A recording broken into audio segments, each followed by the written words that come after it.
Hello, and welcome to Confidently Wrong, a show by regular dudes talking with confidence about content we have no right to speak about with any kind of authority, but do it anyway. I'm Wesley Nakamura, and as always, I'm joined by award-winning director Brian Redondo and Savon Jones, aka Captain Vonnie. This is episode 77, and we're picking apart Marvel's movie and Disney Plus announcements from Comic-Con San Diego. I'm confident that it's going to be the best show you've ever listened to, and well, hey, if it's not, you can always ask us for a refund.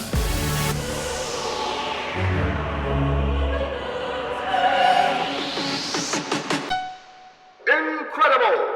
Gentlemen, welcome back to the show, Confidently Wrong. I'm so glad to see your smiling, bearded, facial-haired faces. Where's yours, Mustache Wes? gang. Where's yours? It's just the 5 o'clock shadow, but I've been growing it for a week, so it's just chilling. If it gets too much, Jen won't even kiss me anymore, so I got to keep it, pretty trimmed back. Dude, I want to see you It's too full fuzzy. Robinson Crusoe, full Castaway. Where's your Gandalf beard? I mean, it really takes me probably a good 6 to 7 weeks to even get like a decent beard, not even full coverage, just decent. So it would just take too long. Can your dad grow a beard? I don't know. He had a pretty bushy mustache. It was bushier than Brian's current mustache, but then he shaved it off eventually That's not to make saying himself much. look a little younger. It made him look a little older. He carried that mustache for maybe 20 years, from his maybe 30s into his 50s. Well, you're in your 30s now, so I think it's about that time. Yeah, it's time for you to get I that just dad don't- stash. It's just a lot. I don't know. The mustache is not. I don't think it works for me. Give your daughter something to remember. If I'm gonna do it, it's the full thing. You want the full grizzly, but you Yeah. said you're not gonna kiss you though. Yeah, so it's no good. We can't go there. All right. Well, we're gonna take this episode to really focus on something that we never talk about, which is the MCU and the Marvel Universe. Really I couldn't get through that underrepresented on sentence. this show. What's you that? Because they were at San Diego's Comic-Con, which is the big Comic-Con of the year, and they dropped a whole bunch of timeline and release dates for projects we know have been coming and announced a few other projects that we didn't have names for. So, Savon, you're the journalist in the crew. You went down there, you got credentialed, you sat in Hall H, and you found out what's coming. So, Savon, what's Damn coming straight. down the pipeline? He was for camping our out good like friends 2 at- weeks in advance, too. Oh yeah, Yeah. I was in them streets, in here, in the reeds. Yeah, so Marvel has hit us with a big list of stuff. I'm gonna speed read through this to the best. And of we I know can- it's not best of complete my because we abilities. know there's other things in there that are going to be kind of plugged in, Mhm, but this is what they got so far. So for the remainder of 2022, we're getting She-Hulk coming on August 17th.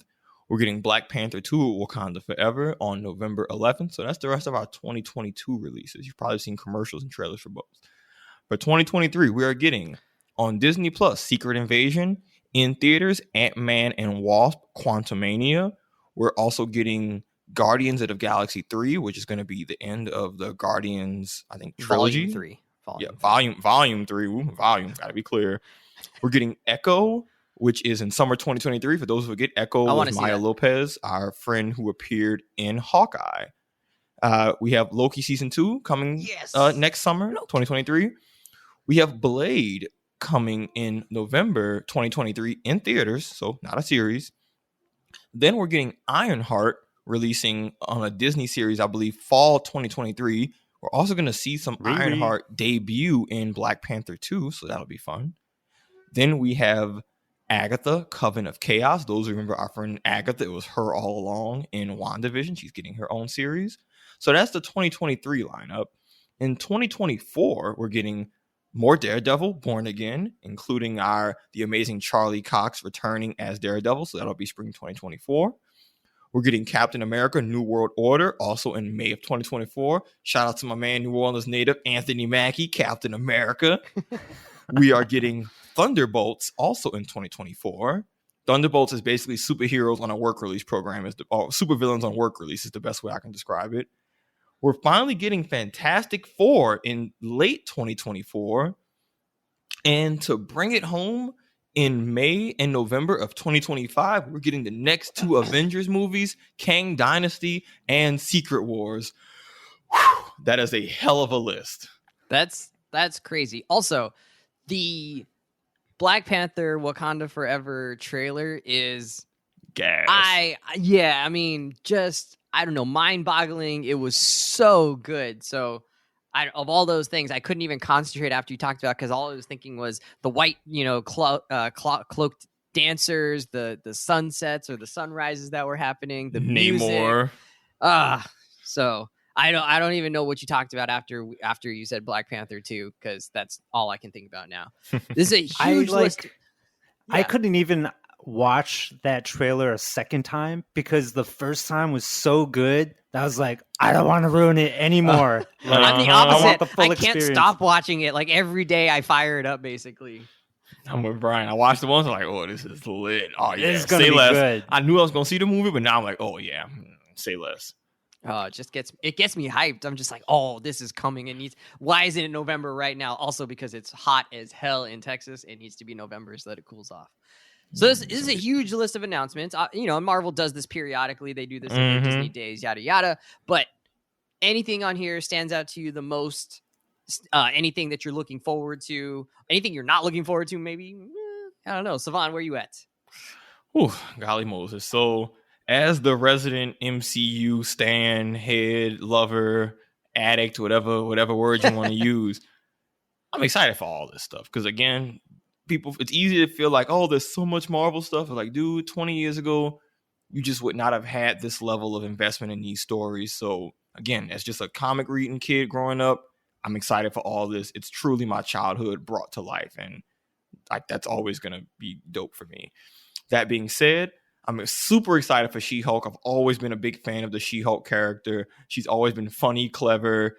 The trailers have already kind of got me hyped for what her dynamic and what her character is going to look like. Super hyped for that. Black Panther 2 goes without saying. That's going to be so good. For me, it's probably Captain America New World Order. I've always been a fan of the Captain America series, even when you had Chris Evans in it. And I am just excited to see, all right, we gave him his own TV series with Falcon and the Winter Soldier. Hopefully they got to learn some pros and cons of what direction they want to take the character. Let's see if they can take that momentum from the show, make him the lead of a movie, and really have us walking out saying, yo, he's already my Captain America, but really giving him a movie to have people have lasting memories of what this character can do. And then bring Isaiah Bradley back too. Yeah, I really hope they bring Isaiah Bradley back. And then, I mean, that's what I'm excited for. Wait, should I give the ones I'm maybe less or curious about too, or should we get to that? Let's save that. All right, that's what I'm excited for. Black Panther and yeah. Brian wrote in the show notes. So, Brian, can you explain what this means? Because I have no idea. So, I mean, looking at this list. Oh, yeah. I like what you're saying. I see what you're going with, I think. Looking at this list fills me with so much excitement and terror at the same time. Like, bro. Like, I know I'm going to see every one of these things. And it just reminds me of an episode of Futurama where the cast gets stranded in basically the Amazon version, or Amazon princesses, whatever, all women society, and these are like giant women, and they're like, oh, look at these men, and they hold them hostage, they take them into captivity, and they just keep having sex with the men over and over and over while they're held hostage, and the men are like screaming with terror and joy at the same time. They're like, more snoo. Ah, yeah. Yes. No. The mind is willing, but the body is spongy and weak, or something of that nature. And it was the execution. Don't forget, it was like your execution is death by snoo. Oh, that's right. Death by snoo. Which questioning how well that joke is aged, but yeah, I'm with you, B. I'm with you, dog. This is basically how I feel about phase 4, 5, 6, 7, whatever, phase 70 of the MCU. There, be careful what you wish for, you will get it, and now you're getting all of it. But like I'm still excited. As you guys, it's hard not to be excited about Wakanda Forever. That just looks incredible. Ryan Coogler is still the guy in the director's seat. So I have all the faith that he's. Is he award-winning director Ryan Coogler now? I'm sure he's won some awards. I don't know if he's won an Oscar. He definitely hasn't. I don't think he's won an Oscar or anything, Okay. but He has the S. he's an Jones award-winning Oscar. guy. This dude is on my level. Let's be real here. He gets the Confidently Wrong award. Yeah. Him And then Hiro Murai. Oh, everything I see oh, him Hero, yeah. where his Everything name by gets up there, Hiro I'm like, Murai. I love this episode. No wonder I loved it. This dude's awesome. Atlanta and Childish Gambino are not what they are without Hiro Murai and Station 11. But yeah, he should get a Marvel movie. Let's get that guy. Hell But yeah. anyway, I think a couple of things that really stand out to me, aside from just getting confirmation that the big bad here is going to be Kang Dynasty, Secret Wars, also like just an incredible reveal. But a few standouts here that maybe are a little bit more low key. One, Thunderbolts. As Savon said, supervillains on work release program. It's kind of That's it's kind of like a twist on the Suicide Squad, but not with the same energy as the Suicide Squad. Suicide Squad is obviously very much like manic, kill, just be very bonkers. I think Thunderbolts are more kind of B-list, C-list supervillains, kind of I guess similar to Suicide Squad, but they're They're dysfunctional. less evil. Yeah, they're more less evil. dysfunctional than evil. Yeah, exactly. They're more incapable than they are evil, right? They're more incapable than they are sadistic. And so they're I think going to be managed by Julia Louis-Dreyfus's character. In the comics, it's Hawkeye as well, because in the comics, Hawkeye used to be a criminal, and his whole thing is like, yo, I got a second chance. Let me lead this team of people who want to get a second chance, and I'm the best person to do it. Do we know who's going to be in Thunderbolts yet? I haven't seen anything for sure. I don't think we have any idea. So- but Okay. in the comics, it's like Baron von Zemo, I think, is the lead guy, and a bunch of other not like rarely known characters. It's character, like if I'm thinking about the MCU West, you should think characters who aren't good guys or aren't aren't heroes, but they're not just outright evil. So Abomination has been popular on the team because like Abomination was a military asset, but you even saw right how they hinted in Shang-Chi. He's clearly trying to like get his act together. Oh, okay. All right. So I was US like, he seemed agent. pretty terrible in the in the Hulk movie, right? Exactly, but he's shown to be like someone who's not just a mindless beast. So he kind of he's on the reform route. Yeah, Right. and he's military, so it's not like he's just evil, destroy the world. Is Red Guardian still alive? He seems like he would fit in this category. Depends, because he's kind of more of just like a Russian asset, so sometimes they're iffy to do that. But John Walker, U.S. agent, he was one because He's definitely he's going to not be in it. Yeah, he's not evil, but he's a complex character, right? So it's more that vibe. Like even Ant-Man was on iterations of the team because he used to be a criminal. So what is it? Yelena, Black Widow's sister. She's someone else who kind of fits into that role of capable, not heroic, but they fit into that Thunderbolts vibe of Okay. And actually, what's interesting in the comics, Savon, maybe you can correct me if I'm wrong, but I'm pretty sure that in the comics, the big event for the Thunderbolts is that they screw up a mission and they destroy an entire city. I believe one of the characters has an explosive ability and it goes off the rails. They destroy a whole city, and that is, I believe, what actually leads to Civil War in the comics, where they have superhero registration and all of that. Oh, so they can't do that because they've already done that. Yeah, Exactly. So it'd be Thunderbolts. interesting. Was that not the Thunderbolts? It wasn't the Thunderbolts. That was like a superhero group. I used to have that comic as a kid. I think that was a superhero group that was filming a reality show. But you're right. There was a villain who could literally suicide bomb himself, and he does exactly that and blows up like a school. That's not the Thunderbolts, but their biggest storyline is one of them supposing to kind of pose as heroes, and then they end up liking it and becoming actually reformed because in a job that was supposed to be evil. Either way, sorry, Brian, this is your thing, but Thunderbolts is going to be fun. Yeah, I think it will be kind of the dark horse candidate here for best new IP, best new franchise within the MCU. And then the other one I want to point out is the return of Daredevil, the TV show with Charlie Cox. I mean, he's already been teased in a in Spider-Man. He's going to be in Oh, I thought it was going to She-Hulk. be a movie. It's going to be a show. No, 18 episodes, bro. Okay, Yeah, all right. Well, it's going to be a show. Year-long show. Vincent D'Onofrio is, retaking his mantle as Kingpin, and I think I read somewhere, this might just be a rumor, that the original writing team from the Netflix Daredevil show is going to be brought back on board. So that should make for, a really wonderful series, and hopefully they retain that original vibe of him being street level superhero, filming on location in New York City, a key component of that series. Also, it just being really, really dark and gritty, and putting a lot of emphasis on hand-to-hand combat. Which the choreography was fantastic. We get back to. I mean, that hallway scene is legendary. We have it's lots unforgettable. Of things that even are my brain it. cannot forget it. Yeah, yes. There's so many old boy references, and that one was just one of the best ones.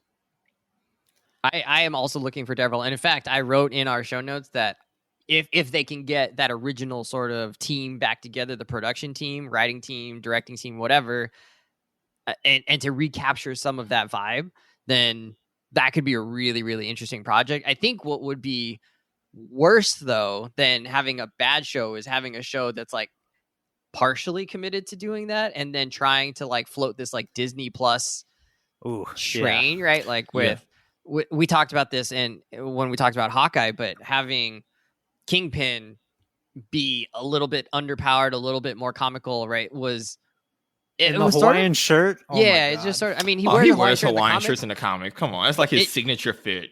But it didn't Silly. match the same character we had just seen, 4 or 5 years ago in Daredevil, where he was very much just clean, almost obsessive compulsive, right? That character wouldn't wear a unbuttoned Hawaiian shirt. That wasn't who he was. Trying to stomp on Echo. Yeah, but okay. So, and I need your help on this one because I actually don't know. So in the first 3 phases or whatever of the MCU, we got a periodic Avengers movie. We got Avengers 1, and then we got Age of Ultron, and then we got Civil War, which ended up just really being a secret Avengers movie. Not secret Avengers, like it ended up being a backdoor Avengers movie. And then we got to Infinity War and Endgame. I'm not clear here if we're hurtling towards what are they called?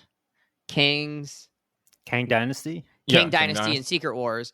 Are we heading towards those as the same level of event as Infinity War and Endgame? And if we are, it doesn't look like we're going to get the in-between Avengers movies. And I wonder if that's to their strength, right? That we're not going to actually see the Avengers all come together until then, or if it's going to be a little bit of a detriment in that we're not getting these punctuated team-up movies that we're sort of used to.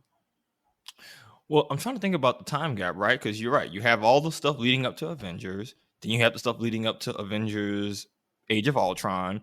But I guess the question is, I don't consider Captain America Civil War to be an Avengers movie, mainly because you're still missing a lot of key characters, specifically Hulk and Thor, right? Who are kind of staples of those movies. So but it's like a, it's almost there. I don't consider it an Avengers movie only because there's no them teaming up against like a common major foe. It's its own internal conflict. So then you have Avengers 1, Avengers 2, then you have Infinity War. Actually, I was looking up last night the gaps between those movies. Either way, there's about a 4-ish year gap between them, no matter how you go, between Avengers 1, Avengers 2, Infinity War, and then, Endgame.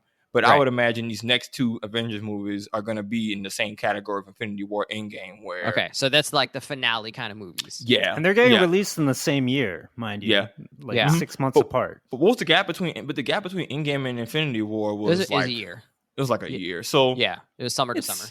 Yeah, so either way, it's clearly they're going to go to a similar model of like, hey, we're just going to have this be 2 huge multi-part stories to kind of conclude this arc. Okay. So what do you think about not doing the Avengers movies in between? Like our last Avengers movie was Endgame, right? Mm-hmm. Yeah, and actually what's interesting is that unlike, the previous phases of the MCU, now we're still introducing just tons and tons of new characters, right? I mean, we're going to get Blade, we're going to get Ironheart, we're going deeper into Echo, we're getting She-Hulk, right? So the kind of the available roster of characters is just getting larger without any of these individual Avengers moments to tie everything together and keep us on track as these new characters being introduced. So what I imagine is going to happen, and I said this earlier, maybe pre-show, is that it sounds like Shang-Chi, from what I've read, is going to have a busy few years of popping up in different movies.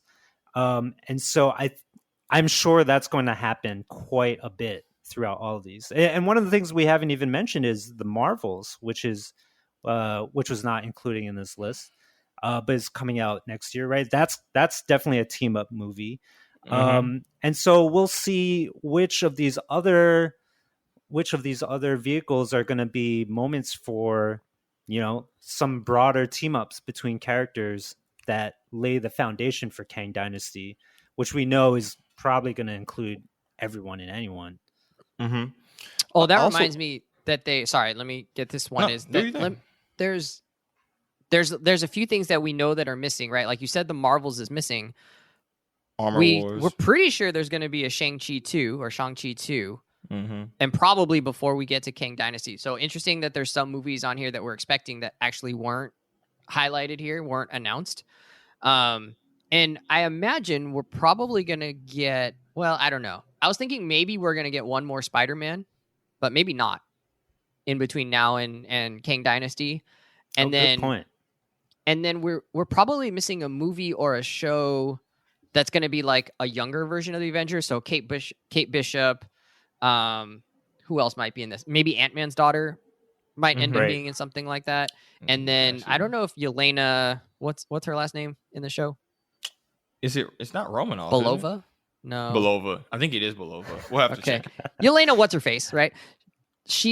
I don't know if she would fit in this category of like a younger Avenger sort of thing, but we're sort of missing a project like that we're pretty sure they're building towards, given that the prominence that Kate Bishop took in the Disney Plus series. So it'd be interesting. Maybe the WandaVision sons will be there. I don't know. They're supposed to be kind of in that universe, right? So it's just interesting that they made this announcement, but we're pretty sure there's going to be some holes in here that are still actually going to be filled in as the next year or so progresses. Well, there's a lot more connective tissue than in that first glance, right? Because I remember even on previous shows, we were kind of, well, not me, but there were complaints amongst the show about why do they keep making references to these other things? Why are they tying this and that to the other? But I do think that, like, hey, this is what the payoff is going to look like. And I think when you take a look at the active roster of heroes, who's basically dead or tired, who isn't, I think we have a pretty decent cast of people who are at least reasonably connected, right? Like, we still have Anthony Mackie as the new Captain America. We still have Ms. Marvel. Those characters are kind of familiar with each other already. We've had enough post-credit scenes to know that Captain Marvel, Doctor Strange, Wong, all of them and Banner are all on the same page. So a lot of people, fighters and just like maybe, consultants are already kind of on a decent page collectively. So when you think that there's still 3 years until we get to this next movie, Avengers movie, and there's going to be 2 of them, I do think there's going to be a reasonable amount of time to have some team ups happen between that. We know these movies are coming out. We don't know what other characters are going to appear in them. Who else is going to appear in the next Captain America movie? I don't know. But I do think that they're going to have lots of moments peppered throughout these releases that ties everybody together in a way that makes it feel good going to the next Avengers. Keeping in mind that in the previous movies, they had the same issue, right? Like, they introduced a lot of new people, Ant-Man, Black Panther, all that. And I think they did a good job of still integrating them naturally into just these larger team-up movies, even though they were way newer than, Iron Man and Captain America. So, we'll see how it goes. But I do think a decent amount of characters have retired off. Like, Thor's probably retired off. Black Widow's dead. Hawkeye's retired. Captain America's retired. Iron Man's dead. Hulk's functionally retired. But who's still in the mix that we forgot, or that is not a part of this list, is Nick Fury in Secret Invasion. That's another one. Yeah, is that a show? I think that's a show, right? That's it's going to be a show. It'll take place during the blip. Do we know when that's coming out? Yeah, it was on the list of release dates. Okay. And then Yeah, Secret Invasion is coming spring 2023 on Disney Plus, so it'll be a show. I don't think Thor and Hulk are sidelined. I mean, Hulk will never get his own movie, but I think Thor is still in play. He's still around. When we last saw Hulk in Shang-Chi and the post-credit scene, he was a human again. So clearly something happens between Endgame and that part where he's no longer the Hulk. And I think that ties into the She-Hulk stuff where clearly something He's passing happens. the mantle. Yeah, it's clearly a mantle passing. But we see Banner straight up not as the Hulk anymore. And if that's the case, not even like Smart Hulk. And if that's the case, like, yo, his character is functionally, as far as like a Hulk fighter, is out of the picture. Not a bad thing, but I do think they've done a decent job of retiring off characters to make room for the new blood too, and then the new blood from before kind of becoming the veterans. Because now Ms. Marvel she's like a vet in the MCU at this point, right? She's been in a lot of stuff. Doctor Strange and Wong are vets. Captain Marvel? What did I say? I say Ms. Marvel? Marvel. Sorry, Captain Marvel is like a vet. Like, there's a decent amount of new blood. We just saw Ms. Marvel, and she seems very much a rookie to me. Yeah, even Ant-Man, he's a vet at this point. He's been around. He's had multiple movies. He's appeared in multiple team-ups. Has done stuff. So we got a new generation of vets. We just got to see how they tie together on screen. But, I don't think it'll be bad. All right. Was there an announcement that you're confused, curious, you have wonderings about? In the professional development, what are you putting a sticky in the parking lot about here? Oh my God. A sticky in the parking lot. Ironheart for It's me. You got butcher paper on your wall? Very education centric joke there. Savon. Yeah. We didn't even set our ground rules at the beginning of this. Oh my goodness. No, get out. What are the agreements? No, but I'm excited for Ironheart. She is a relatively newer character. She's basically like a next generation Iron Man character in terms of just being a prodigious level engineer. The fact that she's like a young black woman is always just going to bring a new lens and interesting stories.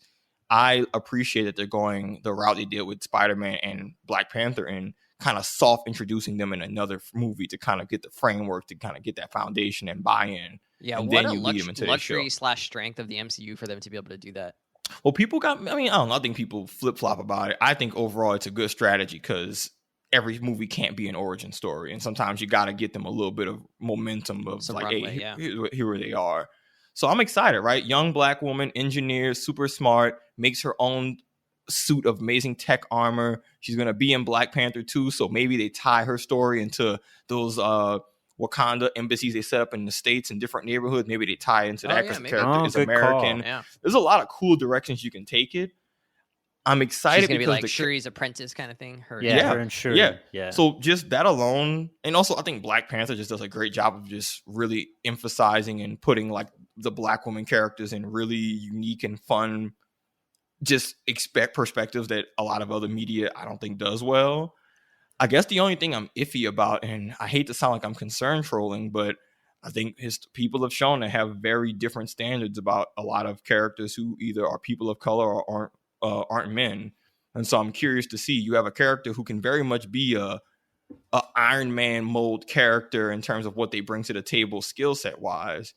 I'm wondering how they're going to characterize her and how will people in good faith or not identify and relate to that. Well, it sort of felt like Shuri was going to fill that role, right? I mean, that's the thing, right? Like, for a it's while. Huge. Yeah, I mean, but then there's differences between her being a really smart Wakandan scientist and someone else being a really smart engineer. I mean, there's lots there's lots of MCU characters who are engineers, but they go about it in different ways. Like Hulk could build himself an Iron Man suit if he wanted to, but that's just not his. That's not his game. So I don't know. There's a lot of cool stuff they can do with the character. I have high hopes for it. I think she's gonna get a great debut in Black Panther 2, and I feel really good about her character's trajectory. Yeah, it'll be interesting to see what her personality is like that kind of differentiates her, as you were saying, like from Shuri, right? In the same way that Tony Stark has lots of idiosyncrasies that make him what he is. Mm-hmm.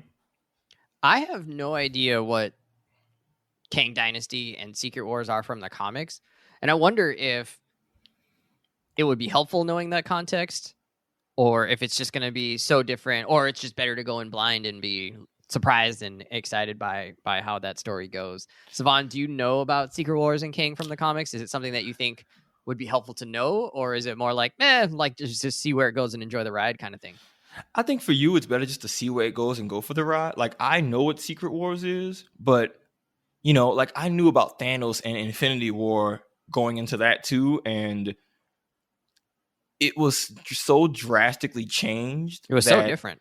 It was so different that me knowing what happens with Infinity War in the comics pretty much meant nothing in terms of what I got out the movie. They completely rewrote Thanos' character. Yeah, he's characterized completely. He was obsessed with death. He was basically just a simp for death. Yeah, it's a lot more silly. Yeah, it's a lot more of a silly story, and it's a lot less grounded and emotionally mature. So it's cute to guess. It's nice to maybe know what it is, but I don't think you're going to have some deep insider knowledge. I don't think it's going to make you appreciate it more. Like, I know what Secret Wars is, and I know that Marvel's going to change it so drastically that me knowing what it is doesn't really do anything. All right, well then spoil it. What is in this Secret Wars? What is the war? Who's fighting in this Secret War? So remember in Doctor Strange, a big thing that came up was incursions and the multiverse, and going into different multiverses is dangerous and can have catastrophic effects.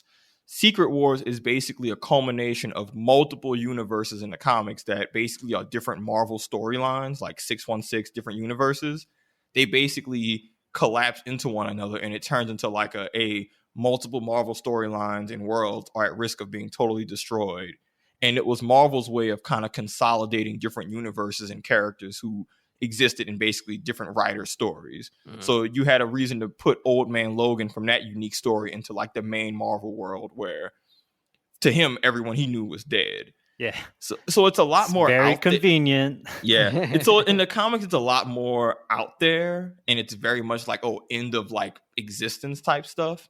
Obviously, the movies aren't going to go that same direction, but I think the Doctor Strange incursion stuff should kind of give you an idea of like, it's that level of conflict.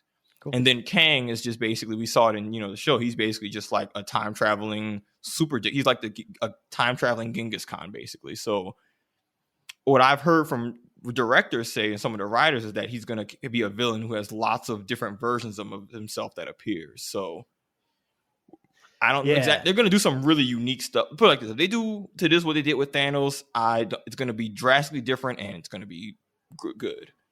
And see, Secret Wars is a really convenient way for the MCU to have an out on basically anything too. Yeah. It's like, well, if we realize we no longer like the actress that plays Yelena, we'll get a different Yelena.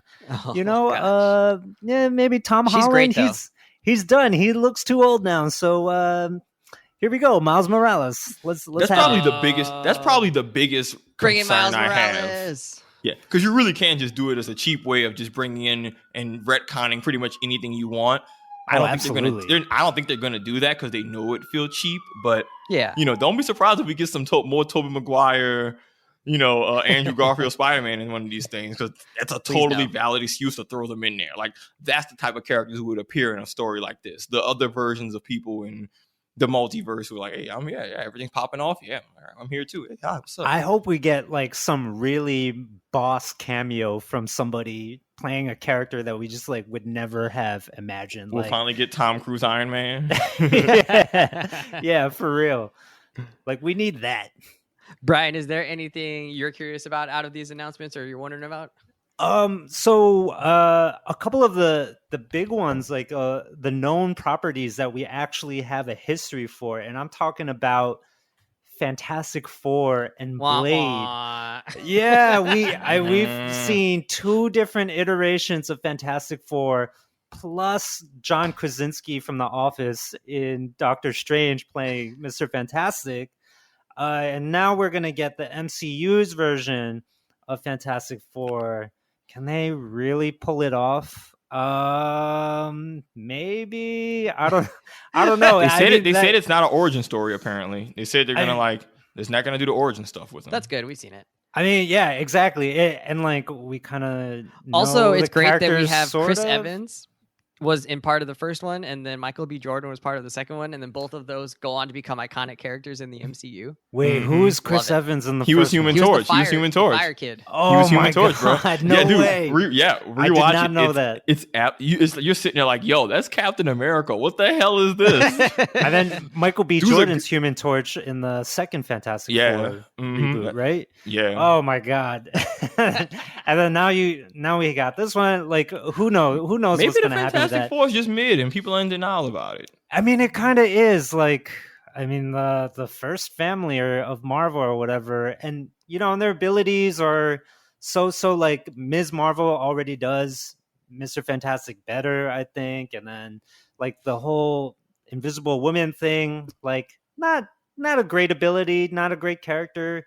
And They're then not characterized very well. That's the biggest thing. Like, they're kind of outdated, right? Like they're boring. Well, Marvel I think knows they're how a to do product that, of so more of like a 1940s, 1950s white picket fence world, and like that's the family that they kind of extracted from that idea.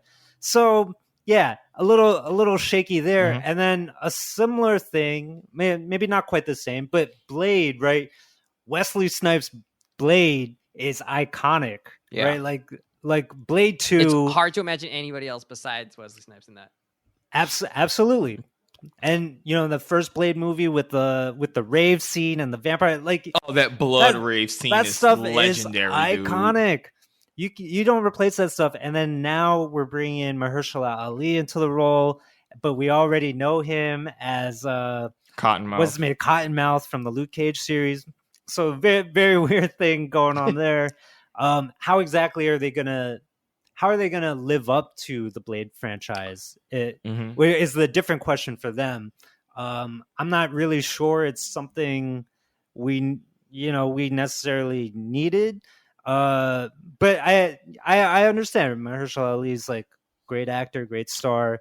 The character is great, of course. But like that whole storyline is just a little bit tangential to everything else going on in the MCU. So it was interesting to see them promote this as part of their big build up to Kang Dynasty. Whereas, a character like Moon Knight, who's like off in his own corner of the universe, seemed kind of left out. But their two worlds, I think, are much more analogous than the rest of the MCU. Mm-hmm. Well, fortunately, I think Ali's just a better actor than Wesley Snipes. No shade to Wesley Snipes. Oh yeah, that's not even shade. But so I think Wesley Snipes does kung fu. Yeah, that's also true. I'm confident that this is how I feel. Marvel has been historically good about having good fight scenes for characters who are supposed to be good fighters. Anytime they had fight scenes that weren't great, it's usually because the character isn't really known as a fighter. So clearly that was just not the top of their list of emphasis. Like Ms. Marvel isn't a fighter. She's not going to have the choreography that some of these other characters have, because it's like, that's just not what we're putting our money into, right?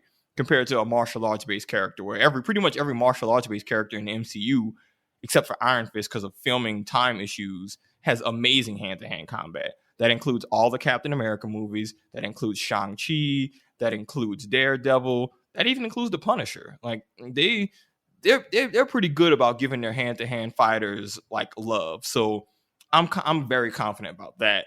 What I'm excited for you, Brian, is I think Ali's acting is going to be what elevates the franchise, because I love the Blade movies were good because of how ambitious they were at the time and how no one had done it before. They were extra, but I think cheesy, though. I mean, they were, but they were still ambitious. Yeah. Especially for superhero movies that people were not cool back then. They were not at the time. Yeah, that was not what was in, and they managed to get a black vampire hunter superhero movie just to be the shit. That's hard. Point is, I think Ali's acting is actually gonna bring the Blade character into a more sympathetic place that Snipes couldn't quite do, even if he was a better martial arts actor. Fair. Snipes is just Snipes, man. Also, he made production hell in that third movie. Also, I've heard Wesley Snipes is so hard to work with. Really? I've heard nothing but like negative. Like apparently the Blade 3 filming was just so hard, because look at it. There's a scene where he refuses to close his eyes on like a table when he has to pretend to be dead. And they literally had to CGI like crappy eyes over his face because he was just like, I'm not closing my eyes. Like, this is Wesley Snipes.